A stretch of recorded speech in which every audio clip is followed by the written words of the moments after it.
Haider बगौर master साहब की तरफ देख रहा था।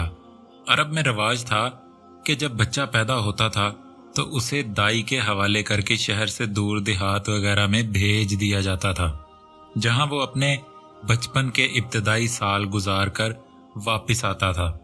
ऐसा इसलिए किया जाता था कि एक तो बच्चा सेहत अफजा मुकाम पर रहे और दूसरा इसलिए ताकि बच्चा बचपन से ही सख्तियों और मुश्किलात का आदी हो जाए, और तीसरा इसलिए ताकि वो खालिस लबो लहजा सीख सकें। उसके अलावा वहाँ लड़ाइयाँ झगड़े मामूल की बात थी, जिसकी वजह से बचपन ही से लड़ाइयों के दाव पेच, तीर अंदाजी, तलवारबाजी वगैरह की तरफ अमूमन शौक और रगबत रहती थी और इस तरफ खसूसी तवज्जो दी जाती थी। ये वो वजूहात हैं जिनकी बिना पर एक ऐसी शख्सियत सामने आती थी जो बहादुर, जंगजू और सख्तियों की आदी होती थी। ईमान लाकर इन सब खसूसियात की ताकत बहुत ज्यादा हो गई और ईमान एक ऐसी चीज थी जिसने उनकी शख्सियत को मजबूत से मजबूत तर बना दिया, जिसकी बुनियाद पर सहाबा रजी अल्लाह ताला अन्हों ने वो कामयाबियां समेटी कि दुनिया हैरान रह गई। मास्टर यहाँ पहुंचकर चुप हो गया, फिर बोले, आज हम आसानियां ढूंढते हैं। हम चाहते हैं हमारी औलाद को गर्म हवा तक न लगे, हालांकि बच्चों को सख्तियों का आदी बनाना चाहिए। दौड़, वर्जिश, लड़ने का फन सीखना, इन चीज़ों का तो ख्वाबो ख्याल भी नहीं रहा अब, लेकिन मुझे पता है अनकरीब वो दौर आने वाला है जब ये सब कुछ करना मजबूरी बन जाएगी। मास्टर, वो कैसे? क्या आप कह रहे हैं क्या तलवारों वाला दौर वापस आएगा? हैदर ने हैरत से पूछा। ये तो मुझे नहीं पता, लेकिन ये कंफर्म है एक नया दौर आने वाला जिसमें बहुत कुछ बदल जाएगा। मास्टर ने बड़े वसूख से कहा। मास्टर, इस बारे में कुछ बताएं? हैदर ने तजस्सुस से पूछा। सेठ अलीम बेचैनी से कमरे में टहल रहे थे, जबकि कासिम सर झुकाए कुर्सी पर बैठा था। बरसों की कमाई नेक नामी दाव पर लग चुकी है। अब पता नहीं वो वाकई कोई चोर था या हमारे चेहरे बेनकाब करने पर तुला है, अलीम ने बड़बड़ाते हुए कहा। कासिम का झुका सर मजीद झुक गया, क्योंकि वो इस मामले में खुद को कसूरवार समझ रहा था। क्या बात है? मैं कल से तुम दोनों को बहुत परेशान देख रही हूँ, कासिम की माँ नीलम ने कमरे में दाखिल होते हुए कहा। कुछ नहीं, कुछ कारोबारी मसाइल हैं जो तुम्हारी समझ से बाहर है, अलीम ने झूठ बोलते हुए कहा। ऐसे भी कौन से मसाइल हैं कि तुम दोनों की नींदें ही उड़ गई हैं? नीलम ने जिरा करते हुए कहा ना, कुछ नहीं, हम हैंडल कर लेंगे, अलीम ने जिच होते हुए कहा। इसी दौरान इंटरकॉम बजा और गार्ड ने उनके सिक्योरिटी चीफ के आने की इतला दी। कासिम और अलीम तेजी से नुमान के कंट्रोल रूम की तरफ लपके। कमरे में दाखिल हुए तो सामने नुमान कुर्सी पर बैठा पानी की बोतल से मुंह लगाए पानी पीने में मसरूफ था। उसकी हालत अबतर थी, आंखें सुर्ख, जैसे सारी रात सोया ना हो। क्या बना, कुछ पता चला? अलीम ने बेताबी से पूछा। नुमान ने नफी में सर हिलाते हुए कहा, मैंने मौका वारदात का जायजा लिया, तहकीक की, मगर वहां कोई सीसीटीवी कैमरा नहीं है आसपास। इसे कुछ आगे 2 कैमरे में स्याह पोस्ट जाता नजर आया है बस। बाइक का मॉडल, कोई पहचान, बाइक का नंबर कुछ तो मिला होगा, अलीम ने दांत भींचते हुए कहा। मैं इन सारे पॉइंट्स पर पहले ही काम कर चुका हूँ, लेकिन कोई क्ल्यू नहीं। वो बहुत होशियार था। बाइक का इंतहाई कॉमन मॉडल इस्तेमाल किया गया है और नंबर पर कीचड़ और मट्टी वगैरह लगी थी, जिससे नंबर नहीं पढ़ा जा सकता। ऐसा मालूम होता है जैसे जानबूझकर लगाई गई हो। वैसे तो बाइक साफ थी, नुमान ने जवाब देते हुए कहा। कासिम और अलीम दोनों के मुंह लटक गए। प्लान बनाने वाले इंतहाई ज़हीन हैं। उसने कोई भी पहलू ऐसा नहीं छोड़ा जहां से उसका कोई सुराग मिल सके। नुमान ने ठंडी सांस भरकर कहा, मैं उस खोखे पर भी गया जिसके मोबाइल से अम्मार को कॉल की गई थी। वहां से भी कुछ पता नहीं चल सका कि कॉल किसने की थी। अलबत्ता उसके सामने वाली दुकान के बाहर कैमरा लगा था, जिसकी सीसीटीवी फुटेज मैं ले आया हूँ। नुमान ने एक यूएसबी जेब से निकालते हुए कहा और अपने लैपटॉप से लगाकर उसमें एक वीडियो प्ले कर दी। खोखे वाले के पास वाकई रश रहता था। नुमान ने वीडियो फॉरवर्ड करके उस घंटे की वीडियो लगाई जिस दौरान अम्मार को कॉल की गई थी। जो भी शख्स कॉल के लिए आ रहा था, नुमान उसकी तस्वीर सेव करता जा रहा था। उसका प्लान ये था कि अब इन बंदों को एक एक करके देखेगा और तहकीक करेगा। शायद इनमें कोई इनका मतलूबा बंदा निकल आ जाए। वीडियो चल रही थी। कासिम और अलीम की नजरें भी स्क्रीन पर थीं। एक अबाया पहने निकाब पोश औरत खोखे पर आई। खोखे वाले ने उसकी बात सुनकर मोबाइल उसे पकड़ा दिया। लड़की काफी देर मोबाइल पर न जाने क्या करती रही। फिर जाकर उसने कॉल करके फोन कान से लगाया था। कॉल करके उसने फोन वापस किया, पैसे अदा किए। जैसे ही वापस जाने के लिए मुड़ी तब कैमरे की तरफ उसका चेहरा हुआ तो नुमान ने तस्वीर सेव करने के लिए वीडियो स्टॉप की तो कासिम बेइख्तियार अपनी जगह से उछला। एक मिनट, वो चिल्लाया और स्क्रीन के करीब आकर उसका जायजा लेने लगा। फिर थोड़ा जूम किया और अचानक चिल्ला उठा, ये तो खोला है, मेरी क्लास फेलो। क्या? नुमान और अलीम दोनों के मुंह से निकला। हाँ, ये वही लड़की है, खोला मेरी क्लास में पढ़ती है। कासिम ने जोश भरे लहजे में कहा, या तो यही चोर है या इसका चोर के साथ कोई लिंक है।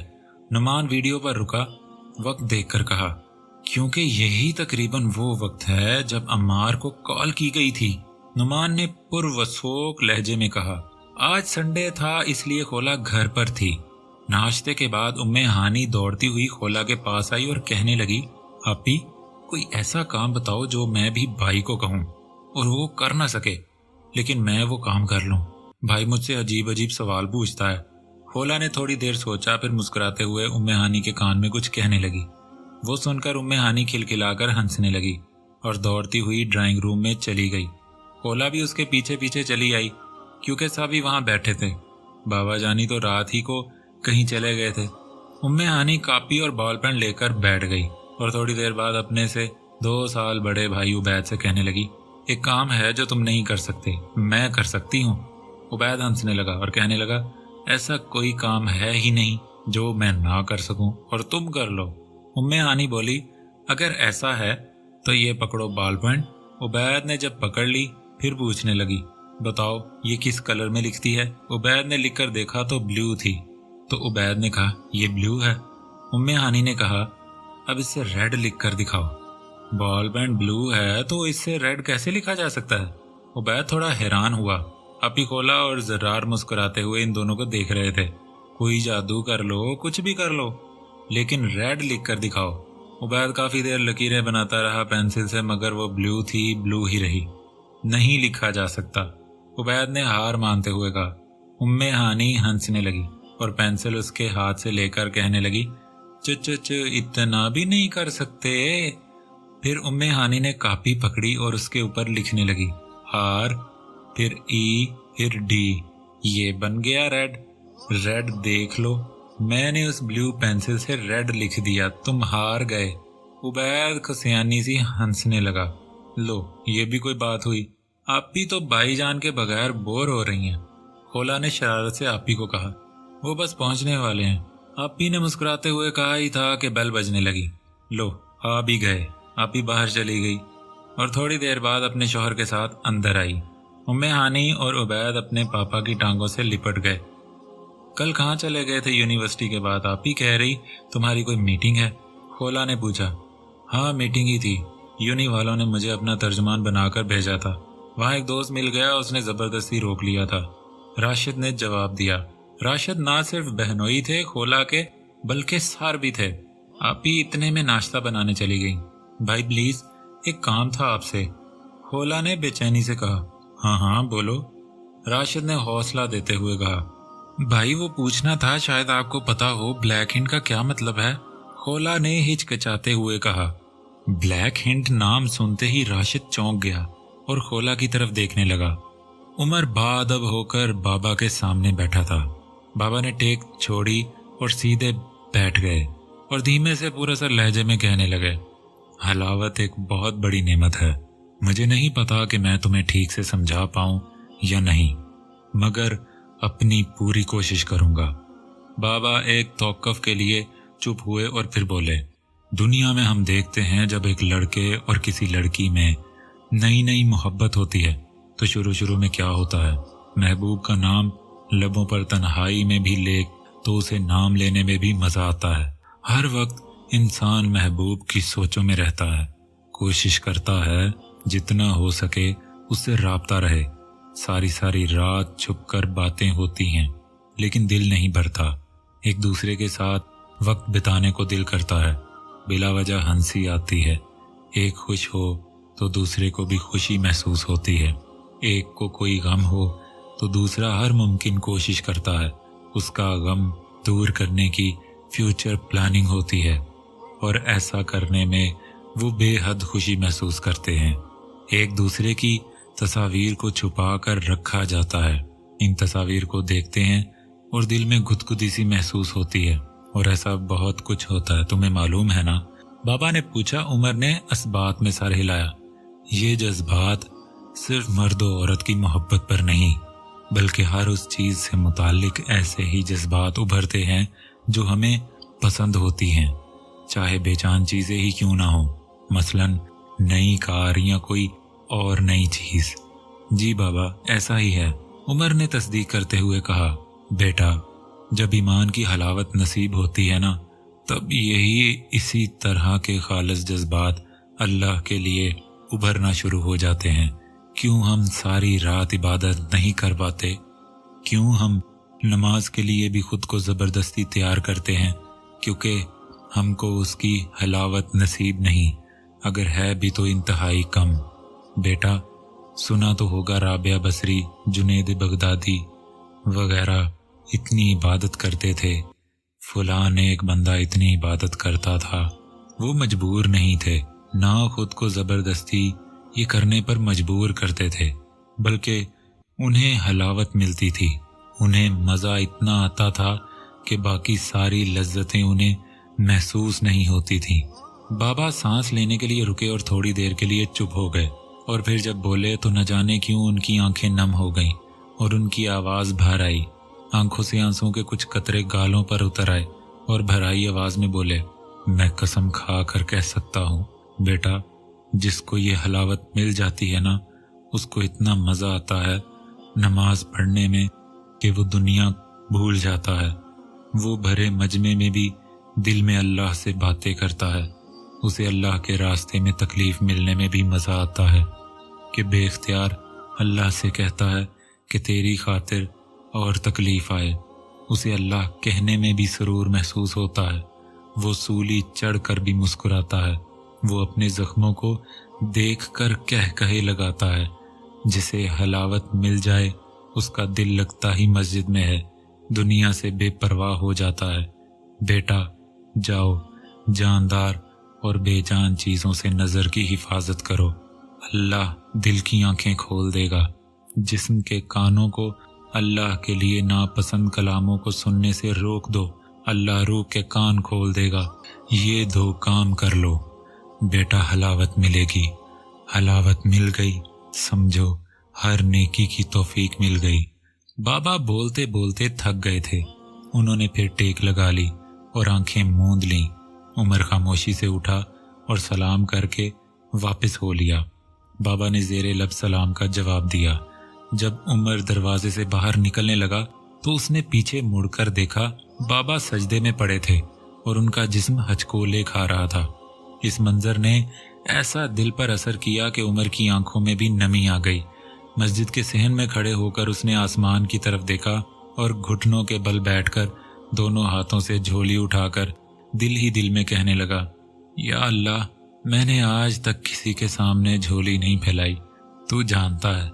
या अल्लाह, आज पहली बार तेरे सामने झोली फैला रहा हूँ। मैं मंगता हूँ, फकीर हूँ, तुझे तेरी रहमत का वास्ता देता हूँ। मुझे ईमान की हलावत नसीब फरमा, मुझे ईमान की हलावत नसीब फरमा। बे इख्तियार उसकी आंखों से दो आंसू के कतरे उसकी झोली में जा गिरे। इधर एक नौजवान इश्के हकीकी की तलब में तड़प रहा था, उधर इश्के मजाजी की इब्तिदा हो चुकी थी। आयजा कबीर कोई आम लड़की नहीं थी। लड़की बहुत खूबसूरत ना भी हो, लेकिन अमीर हो तो ये अमीरी आम सी लड़की को भी बड़ी दिलकश बना देती है। मगर जब खूबसूरती भी हो और अमीरी भी, یہ تو دو آتشہ والی صورتحال ہو جاتی ہے۔ یہی صورتحال عائزہ کی بھی تھی، شہر کے مشہور رئیس خاندان کی اکلوتی بیٹی، اور اوپر سے حسن بھی۔ دونوں چیزوں نے اس کی شخصیت کو وہ چاند لگائے جسے پانے کو نہ جانے یونیورسٹی کے کتنے دیوانے خواب دیکھتے تھے۔ حسن ہو تو مغروری آ ہی جاتی ہے، مگر حسن بھی ہو، دولت بھی، تو پھر تو مغروری کی انتہا کہاں۔ وہ بھی مغرور تھی، لیکن پچھلے کچھ دنوں سے وہ بے چین تھی۔ وہ خود کو منفرد سمجھتی تھی، مگر جس نے اس کو بے چین کر دیا تھا وہ بھی انہی طرح کا منفرد تھا۔ اگر دونوں میں حسن اور دولت کی بنیاد پر موازنہ کیا جاتا تو ایک زمین تھی تو دوسرا آسمان، کوئی جوڑ نہیں تھا۔ مگر عمر کا سادہ سا چہرہ اس کے خیالوں میں ایسے چپکے سے آتا کہ وہ خود بھی چونک جاتی۔ کیا مصیبت ہے؟ وہ کلاس میں بیٹھے بیٹھے بڑبڑائی، کیا ہے اس میں، کیوں اس کا چہرہ آ جاتا ہے خیالوں میں؟ اسے خود پر غصہ آ رہا تھا، مگر جتنا وہ اسے نظر انداز کرنا چاہ رہی تھی اتنی ہی شدت سے اس کا خیال آ جاتا تھا۔ آخر بے بسی سے اس نے اپنا سر ڈیسک پر ٹکا دیا۔ کہیں قریب ہی کسی نے موبائل پر غزل لگا رکھی تھی، اے زندگی میں ڈھونڈوں کہاں، تجھے ڈھونڈوں کہاں، ندیاں کی لہروں میں، اپنوں میں غیروں میں، پھولوں میں کلیوں میں۔ عائزہ ان لفظوں میں کھو گئی۔ اسے لگ رہا تھا جیسے واقعی اس کی زندگی کھو گئی ہے اور اب اسے اپنی زندگی کو ڈھونڈنا ہوگا۔ سیٹھ علیم اور قاسم اپنے سیکیورٹی چیف کے ساتھ بیٹھے پلان بنا رہے تھے کہ آگے کیا کرنا ہے اور کس طرح کرنا ہے اپنے آپ کو بچا کر۔ نعمان کہہ رہا تھا، جیسے اس چور نے ذہانت دکھائی ہے اب ہماری باری ہے، جو غلطی اس نے کی ہے ہم وہ غلطی نہیں دہرائیں گے۔ میں نے جگہ کا تعین بھی کر لیا ہے، وہ اپنی بہن کے گھر رہتی ہے، یونی سے اس کے گھر کے راستے میں شہر کا سب سے بڑا قبرستان پڑتا ہے۔ وہ جگہ بیسٹ ہے، آس پاس کوئی کیمرہ نہیں، لنک روڈ ہونے کی وجہ سے ٹریفک بہت کم ہے، صرف 2 گارڈز بہت ہوں گے اس کام کے لیے، جو گن پوائنٹ پر اسے اغوا کر کے فارم ہاؤس لے آئیں گے، جہاں ہم اس کے انتظار میں ہوں گے۔ نقاب میں سامنے آئیں گے، ضرورت پڑی تو وہیں دفنا دیں گے۔ نعمان نے بڑی شفاقی سے کہا، ٹھیک ہے، تفتیش کے بعد جو رزلٹ نکلے مجھے بتا دینا۔ علیم نے اٹھتے ہوئے کہا اور قاسم سے مخاطب ہو کر کہا، چلو قاسم، اور باہر نکل گئے۔ قاسم نے باہر نکلنے سے پہلے نعمان کو سرگوشی میں کہا، تفتیش کے بعد مجھے موقع دینا کچھ پرانے حساب چکانے ہیں۔ قاسم کے ہونٹوں پر شیطانی مسکراہٹ تھی، کیوں نہیں، کل پارٹی ہوگی۔ نعمان نے بھی معنی خیز لہجے میں کہا۔ امید ہے دوستو آج کی ایپیسوڈ آپ کو ضرور پسند آئی ہوگی۔ کمنٹ باکس میں اپنی رائے کا اظہار کریں اور ویڈیو کو لائک ضرور کیا کریں، چینل کو سبسکرائب کریں، اپنا خیال رکھیں۔ ملتے ہیں نیکسٹ ایپیسوڈ کے ساتھ، اللہ حافظ۔